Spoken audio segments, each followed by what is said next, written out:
Bonjour à tous, bienvenue sur le Forum des lecteurs. On est en direct à la Foire du Livre de Brive. Nous sommes aussi sur la télé corrézienne. Et nous sommes réunis pour un 100% polar avec Jacques Expert, bonjour. Et Karine Gebel, bonjour. Bonjour. Bienvenue à tous les deux. Alors, ça marche? Ça marche. Tout marche bien. Vous entendez? Vous nous faites des signes. Super. Jacques Expert, vous êtes natif de Bordeaux. Vous avez longtemps été journaliste, jusqu'à avril dernier. Ça y est, vous êtes libéré? Libéré? Libéré, 100% écriture. Vous savez, quand on est journaliste un jour, journaliste toujours, on dit, je crois. Donc on n'est jamais vraiment libéré. Après, je n'ai pas besoin d'être libéré. C'était un super métier. J'ai simplement changé un peu d'orientation professionnelle. Voilà. Vous avez été beaucoup à la radio. On vous a entendu sur France Inter, France Info. Vous avez été aussi grand reporter. L'Irlande du Nord, la Colombie, le Vatican, le Liban. Surtout l'Europe centrale. Moi, j'ai beaucoup travaillé sur l'Europe centrale. Au moment de la chute du mur de Berlin. Et puis, j'ai couvert pas mal d'affaires criminelles, notamment quand j'ai démarré à France Inter en 84, l'affaire Villemain, dont j'ai été le journaliste de France Inter, qui a suivi l'affaire pour France Inter au début. Enfin, l'affaire du petit Grégory, qui n'est toujours pas résolue aujourd'hui. Pardon? Qui n'est toujours pas résolue aujourd'hui. Vous avez pris goût aux... Pardon? Vous avez pris goût aux affaires irrésolues, non résolues? Non résolues, non, en fait. Moi, je préfère qu'une affaire soit résolue, à vrai dire, à choisir. Et je préférerais que l'affaire Villemain, en l'occurrence, le soit. Parce qu'elle mériterait de l'être, ne serait-ce que pour le respect des... Il faut quand même penser dans les affaires non résolues aux familles. Je pense que c'est essentiel que les familles aient des réponses à leurs questions. Je pense qu'il n'y a rien de pire que le doute, les interrogations qu'on peut avoir quand un enfant disparaît.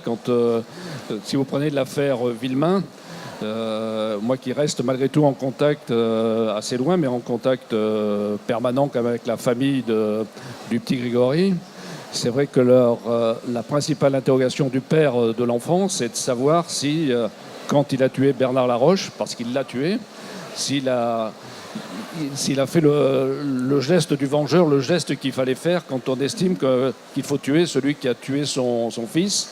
Et il en est quasiment certain, il voudrait en avoir la totale certitude. Et malgré tout, cette histoire continue à le hanter aujourd'hui. Il a besoin de savoir. Et je pense que c'est pour ça que j'aime pas les affaires non résolues, même si une affaire non résolue peut donner lieu à des polars. Mais dans la vraie vie, qui est quand même le plus important pour tout le monde, je crois que dans la vraie vie, savoir ce qui s'est passé est quelque part... une chose ne sera jamais salvatrice, mais en tout cas, ça aide à surmonter l'épreuve. Alors que si le point d'interrogation demeure, on ne surmonte jamais l'épreuve. Alors, vous me parlez de l'affaire Villemain. Je n'avais pas forcément l'intention d'en parler beaucoup sur cette table, mais elle a inspiré des romanciers.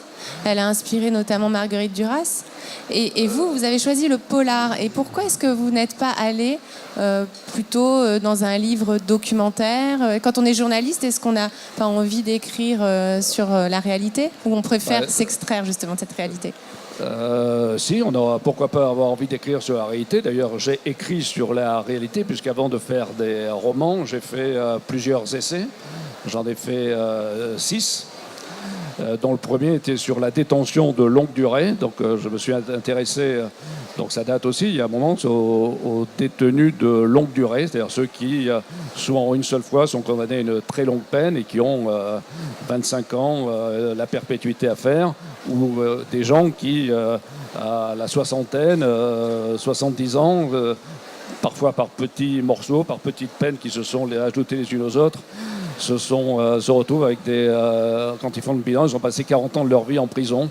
Moi, j'ai même rencontré à l'époque un homme qui avait passé sa vie, quasiment depuis son enfance, détenu, qui n'est jamais sorti, qui a peut-être connu la liberté que dans les 10 premières années de sa vie. Il s'appelait Jacques Federme et il est toujours maintenant il est dans un centre psychiatrique fermé, mais il a passé toute sa vie enfermé. Donc, vous me demandez si j'ai fait des essais. Si, j'en ai fait un. Parce qu'il faut laisser quand même la parole à Karine Gebel ici présente. Je pense qu'il y en a certains qui sont venus pour elle, malgré tout. On va lui laisser la parole, ne vous inquiétez pas. Voilà. Mon premier roman qui s'appelle La femme du monstre je m'intéressais, je suis toujours intéressé aux femmes qui ont partagé leur vie, leurs espoirs, ont eu des enfants, des crédits, des maisons, avec quelqu'un qui s'avère un monstre, alors qu'elles ont peut-être passé 30 ans de leur vie à côté d'eux. On va prendre l'exemple du violeur de la Sambre, par exemple, dont la femme a découvert du jour au lendemain que son mari avait violé une 50aine de femmes sur le bord de la Sambre. Et la personnalité de ces femmes m'intéressait, et c'est pour ça que j'ai au départ voulu en faire un essai, vraiment un document. Et en fait, de toute la documentation que j'avais acquis, donc ça se passe en 2007, c'est mon premier roman, j'ai basculé vers le roman pour raconter une histoire d'une de ces femmes-là. Après, c'est vraiment romancé, etc. Enfin, il y a pas mal de... Mais il y a des éléments extrêmement vrais, donc je me suis appuyé sur cette réalité. Ce que je veux dire par là, c'est que de la volonté de faire un essai, je suis passé au roman. Et ensuite, je pense que Karine ne me contredira pas, je pense qu'écrire des romans, c'est super. C'est addictif. Voilà. Alors, l'as du thriller psychologique. On est un peu plus libre, on n'est pas obligé de vérifier que l'assassin est sorti à 8 heures. Si on a envie qu'il sorte à 10 heures, il sortira à 10 heures. Voilà. Donc il y a une vraie liberté de penser. Voilà, et aujourd'hui, c'est vrai que je préfère largement écrire des romans qu'écrire des essais, même si des éditeurs peuvent me proposer de faire des essais. Un roman, c'est super à faire. Voilà, c'est tout ce que je peux dire. T'es d'accord ? Oui. C'est la liberté totale. Voilà. Et ça, ce côté liberté, c'est vrai qu'on le retrouve ni dans le scénario, ni... C'est vraiment...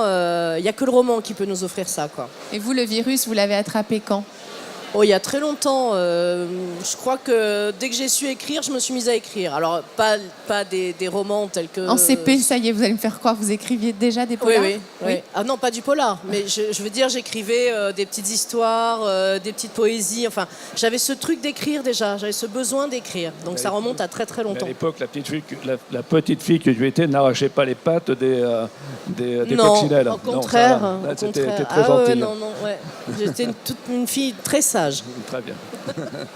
Alors, je ne vais pas citer tous vos livres, mais on peut peut-être rappeler que vous avez reçu le prix Intramuros du Festival de Cognac, festival très important dans le polar en 2008, le prix SNCF du polar 2009, donc toujours pour Intramuros. Et puis, le prix du SNCF du polar 2009, c'était pour Les Morsures, pardon. C'est ça. Les Morsures de l'ombre. C'est pour le même livre que j'ai eu effectivement le prix Intramuros et le prix SNCF. Oui. Voilà. Vous avez eu le prix polar francophone du Festival de Cognac et le prix marseillais du polar en 2012 pour Juste une ombre, toujours paru au Fleuve Noir. Et vous avez rejoint les éditions Belfond en 2016 avec Deux Forces, oui. Puis Terminus Elysius et un recueil de nouvelles d'ombre et de silence. C'est ça. Et là, on arrive à Toute blesse, la dernière tue. Et on a déjà une nouvelle édition avec une petite nouvelle à la fin, Tristan, une nouvelle inédite. C'est parce que vous avez tout vendu très très vite. C'est la première version. C'est vraiment mon éditeur qui a eu cette idée de faire quitte à faire un nouveau tirage, à faire une nouvelle couverture. J'allais dire, on est en fin d'année, donc ils ont fait quelque chose de très joli, un peu doré, avec un petit bonus, effectivement, qui est une nouvelle. Et ce bonus, vous l'avez écrit à la demande ? Il était déjà prêt avant ? Non, il était déjà prêt avant, puisqu'en fait, je l'avais fait dans le cadre d'un petit recueil qui était fait par Gérard Collard, dans le cadre de son salon Saint-Maur-en-Poche. Il a demandé à un certain nombre d'auteurs de faire une nouvelle sur la librairie. Et dans ce livre-là, que je venais de terminer quand il m'a demandé, il y a un libraire. Et j'ai décidé de reprendre ce personnage et de le mettre en scène dans une petite nouvelle. Et du coup, ça collait bien, évidemment, puisque c'est un des personnages du livre. Voilà. Donc, du coup, Belfond a mis cette nouvelle en petit bonus pour cette nouvelle édition. Oui, un libraire à qui il arrive quelques misères. On va peut-être sûr pas raconter ici. C'est un libraire, effectivement, qui va faire une mauvaise rencontre. Alors, votre livre, Toute blesse, la dernière tue, tourne autour de l'esclavagisme moderne, l'esclavage d'enfants, à travers le parcours de l'une d'entre elles qui a 8 ans, quand elle est enlevée, enfin, elle n'est pas véritablement enlevée, elle est plutôt vendue. Elle est vendue par son père oui. à une femme qui va la placer dans une famille franco-marocaine. Et à partir du moment où elle est sur le territoire français, elle est en région parisienne, elle ne sort pas de la maison. Elle n'existe pas, elle n'a pas d'identité pour les voisins, pour les gens du dehors. Donc, première violence, elle est enfermée, elle est obligée de travailler. C'est ça. En fait, toute la journée. quand son père, effectivement, la confie à cette femme, disons qu'elle lui dit, voilà, moi je vais l'emmener en France et certes, en échange d'un peu de travail, elle pourra aller à l'école, elle pourra apprendre un métier, elle aura un meilleur avenir. Et comme son père n'a absolument pas les moyens de nourrir sa famille, il se dit, ben voilà, moi à la fois il pense quand même que pour sa fille ça va être plutôt bénéfique. Voilà. En fait, Mais il ne se pose pas trop de questions. Voilà, il ne se cherche pose pas trop de vraiment. questions. Ouais. Et donc il accepte et effectivement elle n'ira jamais à l'école, elle ne sortira même pas de cette maison. Donc première violence, deuxième violence, elle est obligée de travailler alors qu'elle est vraiment toute jeune, elle garde même les autres enfants, elle va élever littéralement le petit dernier, oui. qui va d'ailleurs s'attacher à elle et elle est battue malheureusement, aussi elle est torturée. Parce que ce sont un peu des psychopathes, le couple de parents. Je ne sais pas si on peut dire que ce sont des psychopathes. Ils se défoulent sur elle. Voilà, en fait, d'ailleurs, à un moment donné, elle le dit, si j'étais pas là, qui prendrait à ma place, quoi. Et en fait, ce livre, il est basé sur une enquête assez poussée sur la servitude domestique que j'ai menée pendant quelques mois, même plusieurs années. Donc j'ai d'abord lu pas mal de témoignages et puis ensuite je me suis adressée à une association qui vient en aide aux victimes de cette servitude domestique, enfin de l'esclavage moderne en général. Et donc j'ai beaucoup parlé avec la présidente de cette association, elle m'a fait lire encore d'autres témoignages, elle me les a passés et en fait ce livre c'est vraiment, alors il y a mon imagination, il y a beaucoup de choses qui sont romancées, mais n'empêche que c'est vraiment basé sur une réalité. Et donc, en fait, tout ce qui arrive à mon héroïne, c'est arrivé à une jeune femme en France. Potentiellement, chaque chose que vous décrivez a pu arriver à une petite fille oui. prise séparément. Là, peut-être que c'est Tama qui reçoit tout. Oui, ben, en fait, je parle que d'elle. Donc, forcément, elle est un peu tout se focalise sur elle puisque je n'ai que ce personnage pour parler de la servitude domestique. Donc forcément, alors elle va pas être que dans cette famille, hein, elle va bouger. Et donc c'est là qu'on va voir une évolution de la façon dont elle va être traitée. Quand vous décidez d'écrire un livre sur ce sujet extrêmement sensible, dont on parle un petit peu dans la presse, mais ça commence à sortir à peine, mais qui pourrait être proche de nous, puisque ça se passe en France. Et c'est pour justement alerter le public sur ce problème, ou ça reste un polar, ça reste un roman le sujet vous a intéressé? Forcément, c'est un sujet qui m'a interpellée, qui m'a révoltée. Donc j'ai eu envie, comme j'ai cette possibilité de pouvoir m'exprimer au travers de mes romans, donc je le fais. Après, si ça peut permettre à certaines personnes de découvrir ce thème, pourquoi pas de s'intéresser à l'action de cette association, de lui venir en aide, ou tant mieux. Je veux dire, mais souvent dans mes livres, c'est normal d'avoir envie d'aborder des sujets qui nous interpellent, qui nous révoltent, qui nous posent question. Enfin, en tout cas, moi, c'est comme ça que je conçois le polar en général, le roman noir. Alors, je dirais même peut-être pire que nous révolter, qu'on ne veut pas voir. Parfois, parce que là c'est quand même un sujet extrêmement tabou et caché. Mais c'est vrai que si on ne va pas chercher l'info, on ne peut pas savoir que ça existe en France. Voilà. Après, si on va chercher l'info, on le découvre assez vite quand même. Vous faites une héroïne qui a une intelligence plus élevée que la moyenne, qui arrive à quand même apprendre à lire et à écrire seule, ce qui n'est pas forcément le cas malheureusement de toutes ces jeunes femmes. Disons qu'elle va utiliser le fait qu'il y ait donc 4 enfants dans cette famille qui sont chacun à un degré évidemment de scolarisation différente, et elle va se servir de leur scolarité à chacun pour elle en prendre des petits bouts et apprendre progressivement à déchiffrer, à lire, parce qu'elle se doute qu'elle n'a aucun moyen d'évasion, mais elle se doute que le livre va en être un. Donc en fait, elle va essayer vraiment d'apprendre à déchiffrer et après d'apprendre à écrire. Oui. Et elle va effectivement y arriver. Jacques Expert, vous aussi, dans votre livre Sauvez-moi, vous touchez du doigt un sujet de société qui n'est pas forcément reluisant. Ce sont les erreurs judiciaires. Oui. Est-ce que c'était le propos qui vous a amené à écrire le livre, ou alors est-ce que c'est à l'envers, c'est une histoire qui s'impose à vous et puis après vous vous rendez compte que ça permet de parler des erreurs judiciaires? Quelle est la poule, quel est l'œuf? C'est compliqué comme question. Si vous voulez, en fait, la prison est peuplée d'innocents. C'est du moins ce que les gens vous disent. Moi, j'ai fait un livre sur la prison et en plus, je fais des ateliers d'écriture en prison régulièrement. Donc vous rencontrez, vous parlez à des prisonniers. Alors, quand je dis la prison est peuplée d'innocents, c'est pas vrai en réalité. La prison est peuplée de coupables. En revanche, la prison est peuplée de gens qui se disent innocents. Ça, c'est une réalité. Et de façon, presque au bout d'un moment, ils sont presque persuadés de leur innocence, d'être victimes d'une erreur judiciaire. Donc mon livre n'est pas sur une erreur judiciaire, enfin n'est pas aussi un procès de la police qui commettrait une erreur judiciaire. Mon livre, c'est d'abord l'histoire d'un homme qui sort de prison après 30 ans et dont les crimes se renouvellent. C'est-à-dire son processus criminel qu'il avait envoyé en prison il y a 30 ans plus tôt se renouvelle, et donc c'est la recherche de ce criminel. Est-ce que c'est lui qui a tué, qui tue à nouveau comme il le faisait, ou est-ce que c'est un copycat, comme on dit, qui fait ces mêmes crimes, alors que celui qui sort de prison a disparu dans la nature, on ne sait pas ce qu'il est devenu. C'est ça le thème principal. Là-dessus se greffe le questionnement, est-ce qu'il y a eu une erreur judiciaire au départ? Mais j'ai pas fait un livre sur l'erreur judiciaire. Après l'erreur judiciaire, il y en a eu.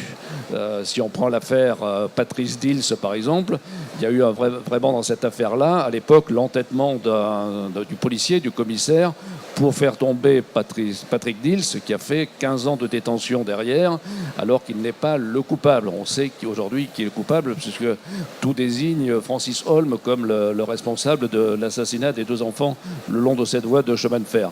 Donc les erreurs judiciaires, il y en a, forcément. Il n'y en a pas autant qu'on pourrait l'imaginer. Il n'y en a pas autant que peuvent le dire les détenus en prison. Il y en a, mais l'erreur judiciaire ou le questionnement de l'erreur judiciaire est un élément de ce roman. C'est pas central à ce roman, mais ça fait partie de la problématique qui alimente le déroulé de ce roman. Mais l'erreur judiciaire en soi, et il y en a notamment aux États-Unis, il y a des gens, on voit des reportages aux États-Unis, des gens qui ont été condamnés à peine de mort, avec maintenant tous ces groupes qui se mobilisent pour essayer de prouver l'innocence de celui qui sont généralement des Noirs qui sont accusés, qui sont envoyés à peine de mort par des policiers, des tribunaux, entre guillemets, assez racistes d'une certaine façon, oui, voilà, très, très communautaire. Et donc c'est vraiment un sujet extrêmement passionnant, l'erreur judiciaire, parce qu'il y a des gens qui effectivement, notamment aux États-Unis, sont passés sur les électriques pour un crime qu'ils n'ont pas commis. Après, il y a des points d'interrogation en France. Par exemple, l'affaire du pull au vert rouge. Est-ce que effectivement, j'ai oublié le nom du garçon, est-ce que c'est lui Ranucci avait tué le petit garçon? Il y a des gens qui prétendent que non, et les policiers qui prétendent que oui, ceux qui ont fait l'enquête. Donc le questionnement est là. Je trouve que l'erreur judiciaire est un élément passionnant en tant que tel, donc je l'ai aussi mis dans ce roman. Karine Gebel, est-ce que vous suivez l'actualité judiciaire, les faits divers de manière précise, ou non, vous regardez beaucoup les infos, ou pas spécialement. Pas spécialement. Dans mes romans, en fait, je pars jamais d'un fait divers, ou c'est pas une source d'inspiration pour moi. Voilà. Je le suis comme tout un chacun, mais je veux dire rien de... Non, je suis pas du tout accro à la page fait divers. Abonné, hashtag fait divers, hashtag crime. Et Jacques Expert, votre roman, contrairement à celui... Moi, c'est l'inverse. Pardon? Moi, c'est l'inverse, j'allais dire, ouais. Contrairement à celui de Karine Gebel, vous... Alors moi, je suis vraiment passionné par les faits divers. Ouais. Après, je pense que c'est professionnel. Et aussi, je trouve que dans les... c'est vrai, je vais enfoncer une porte ouverte, excusez-moi, mais quand on dit que la réalité dépasse la fiction, c'est vrai que la réalité dépasse la fiction. Il y a des choses qui se passent dans la vraie vie qu'on n'oserait même pas mettre dans un roman. Ça, c'est clair, oui. Quelqu'un va tomber du toit et va tomber, va continuer à marcher. Dans la réalité, ça peut exister. Si on le met dans un roman, on vous dit non, c'est n'importe quoi, c'est pas possible. Donc je trouve que les faits divers sont une source inépuisable de sujets, clairement. Après, c'est pour ça, et ça je le revendique, mes romans partent souvent de faits de faits divers, de faits réels de la vie. Enfin, Hortense, qui était mon précédent polar, démarre sur une histoire que j'avais couverte quand j'étais journaliste. Après, l'histoire s'échappe totalement du fait divers. On ne fait pas des romans. Enfin, moi, je ne fais pas de romans pour raconter un fait divers, ou alors je fais un essai. Enfin, ça serait différent. Mais parfois, c'est vrai que l'étincelle vient après avoir lu un fait divers. Moi, dans le Parisien ou dans un journal, c'est-à-dire si j'habitais ici dans la montagne, les premières pages que je lirais, c'est les pages de faits divers. C'est comme ça. Je trouve que c'est des histoires humaines incroyables, inimaginables parfois, incroyables, passionnantes, qui donnent une photographie de la société qui est, pour moi, extrêmement interpellante. Vous avez ça dans le sang. Dans le sang, je ne sais pas. Faire un mauvais en jeu tout cas, de mots. objectivement, après, j'ai longtemps été journaliste, j'ai couvert des faits divers, j'ai suivi des procès, et moi, je suis vraiment un vrai passionné. D'ailleurs, mes romans sont très psychologiques. Je suis vraiment passionné par l'individu. Je vais vous donner un exemple. Un exemple. J'ai travaillé pendant 4 ans dans les pays de l'Est, donc j'avais, au moment de la chute du mur de Berlin, j'avais en responsabilité de la Pologne à la Bulgarie, à l'Albanie, la Yougoslavie, enfin tous les pays, l'Allemagne, etc. Et à l'issue de ça, j'ai écrit un livre sur le changement, le passage du communisme au capitalisme. Donc là, il y a 2 façons de le faire, de façon assez universitaire, faire un essai d'ailleurs sur ce que ça change économiquement, socialement, etc. Et je ne l'ai fait qu'à travers des portraits d'individus que j'ai croisés aussi bien en Yougoslavie, en Pologne, etc. Parce que moi, ce qui m'intéresse fondamentalement, mais au-delà même d'un roman, c'est les gens. Les gens m'intéressent avec leur complexité, leur qualité, leurs défauts, tout ce qui fait la richesse d'un individu. C'est ça qui me passionne. Et je trouve que dans le fait divers, pour conclure, on a tout ça réuni dans une histoire qui prend une dimension extraordinaire. C'est-à-dire que quand on passe c'est-à-dire souvent quand on est victime d'un fait divers, on change de dimension. Et c'est ça qui, pour moi, est passionnant. Karine Thiebel, vous voulez ajouter quelque chose sur le fait divers ? Non, pas spécialement sur les faits divers, sur mais la psychologie des personnages. Voilà, je rejoins vraiment Jacques sur le fait que ce qui est intéressant, moi je trouve, dans l'écriture des romans, c'est la nature humaine, c'est la psychologie des personnages, c'est vraiment une matière première qui est inépuisable. Alors après, moi je passe pas forcément par le fait divers, mais ce qui m'intéresse, c'est créer des personnages.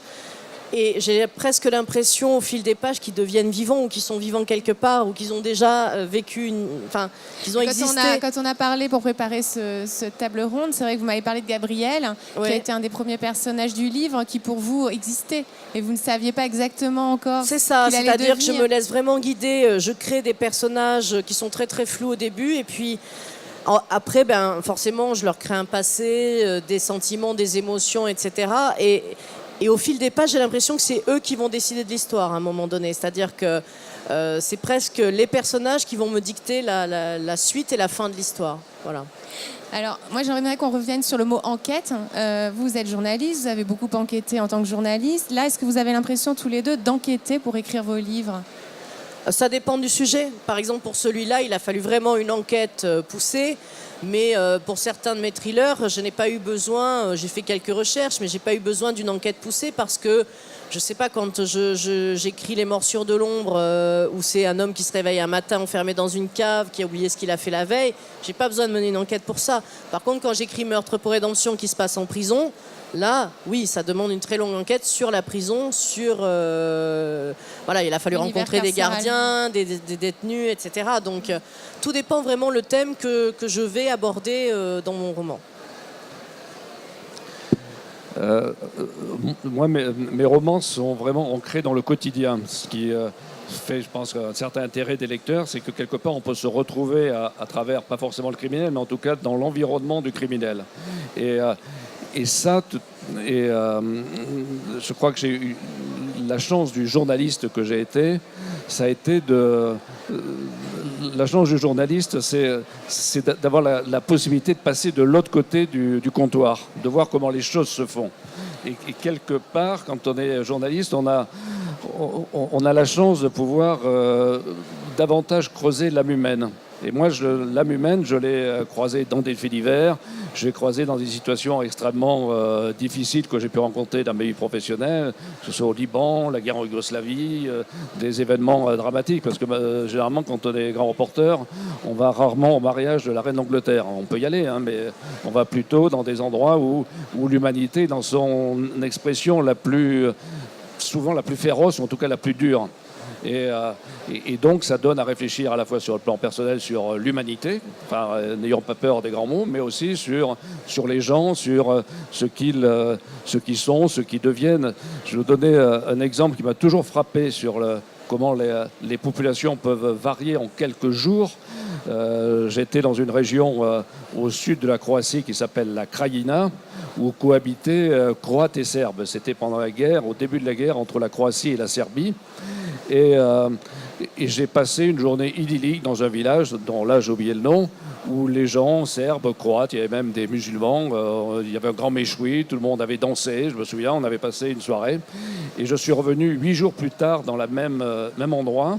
Les Croates et les Bosniaques, enfin les musulmans, avaient quitté la région parce qu'ils avaient commencé, certains s'étaient fait massacrer par leurs voisins avec qui ils étaient amis, où il y avait eu des mariages intercommunautaires. Et ce que j'ai vécu là entre Serbes et Croates, je l'ai vécu plus tard entre Bosniaques et Serbes, entre Croates. Et je vous assure, ce genre de situation où ça bascule du bonheur à la douleur extrême, au malheur extrême, pour quelqu'un qui est quelque part toujours un peu stupéfait par ce que l'humanité est capable de faire, c'est extrêmement interpellant. C'est pour ça que mes romans psychologiquement sont assez noirs, parce que j'ai vu ce que l'humanité était capable d'être le plus noir possible. En revanche, et je terminerai là-dessus, l'homme totalement noir au sens du caractère, pour moi, n'existe pas. On est tous, vous madame, vous monsieur, vous êtes un peu gris. Alors, peut-être gris clair, hein, comme vos cheveux, mais vous êtes un peu gris de toute façon. Et vous, madame, peut-être un peu plus gris foncé, je ne sais pas. Mais en tout cas, tout le monde a une part. Et moi-même, Karine, vous, on n'est pas... alors qu'elle a l'air gentille comme ça, je vous assure qu'elle n'est pas forcément... justement, cette partie une petite part de noir. Pas vrai ? Cette partie noire ou gris foncé ou gris clair, quand vous creusez l'âme humaine dans vos livres, est-ce que vous avez l'impression d'exorciser quelque chose de vous-même ? Est-ce que c'est pour finalement vous débarrasser de cette part qu'on a tous ? C'est pas en écrivant un roman qu'on va s'en débarrasser. Je crois que... moi, j'ai pas ce sentiment d'exorciser quelque chose ou de thérapie en écrivant. Effectivement, les personnages les plus complexes sont les plus passionnants à écrire, mais c'est aussi les plus passionnants à rencontrer. Donc voilà, et dans la vie de tous les jours, effectivement, on n'est ni blanc ni noir. Donc voilà, on a tous nos parts sombres, nos défauts, nos vilains défauts, nos grandes qualités, etc. Et dans les personnages, c'est vrai que moi, par exemple, on parle souvent de Marianne dans Meurtre Présomption, donc celui sur la prison, et maintenant on parle beaucoup de Tama aussi, mais Tama, elle est innocente quelque part. Alors que Marianne, dans Meurtre Présomption, c'est une criminelle qui a commis des choses odieuses, qui s'est retrouvée en prison, et les gens s'attachent à elle, aiment cette femme, et ils me disent, mais comment vous avez fait ?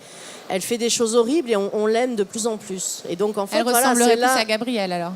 Presque, oui. Et c'est vrai que c'est là que c'est le travail du romancier de dire voilà, moi je veux parler de la prison, je veux dire que voilà, en France la prison c'est comme ça. Si je prends un innocent ou une innocente et que je le place en prison, évidemment on va tout de suite dire ben oui, le pauvre il est innocent, il est en prison, il est victime, etc. Si je prends un coupable ou une coupable et que je la mets en prison, la première réaction c'est de dire ben de toute façon sa place est en prison. Oui, mais c'est pas parce que sa place est en prison que la prison doit fonctionner de cette façon. Voilà, donc c'est aussi un choix d'aborder un sujet sous un angle et via un personnage, avec ses défauts et ses qualités. Mais revenons à vous. Comment vous vivez le fait d'écrire sur des sujets aussi anxiogènes, aussi violents ? Et ensuite, quand vous posez le stylo, ou le clavier, que vous revenez à une vie normale, est-ce que ça laisse des traces ? Est-ce que c'est compliqué à vivre ? pour l'entourage. Ça laisse des traces, pour, oui, un roman, ça laisse des traces, évidemment, mais que ce soit d'ailleurs en tant que lecteur ou en tant qu'auteur. Mais d'un autre côté, je vais vous dire, si je n'avais pas écrit ce roman sur l'esclavage moderne, si je l'ai écrit, c'est que je savais déjà que cet esclavage moderne existait. Et que je l'écrive ou pas, ça ne va pas me faire fermer les yeux sur l'esclavage moderne. Donc de toute façon, malheureusement, ça ne résout rien pour moi. L'esclavage moderne, avant ce livre, existait. Après, ce livre existe encore et existera encore. Mais en tout cas, voilà, j'ai eu la chance de pouvoir m'exprimer sur le sujet, d'en savoir plus. Mais il n'y a pas de côté thérapeutique, en fait. Enfin, pas pour moi, en tout cas. J'aurais aimé vous poser d'autres questions, mais on arrive à la fin de cet entretien. Si vous voulez poursuivre, je vous invite à aller voir les auteurs directement sur leur stand. Stand Sonatine pour Jacques Expert, pour Suivez-moi. Et le stand Belfond pour Toute blesse la dernière tue, pour Karine Giebel. Merci beaucoup, merci à tous. Merci.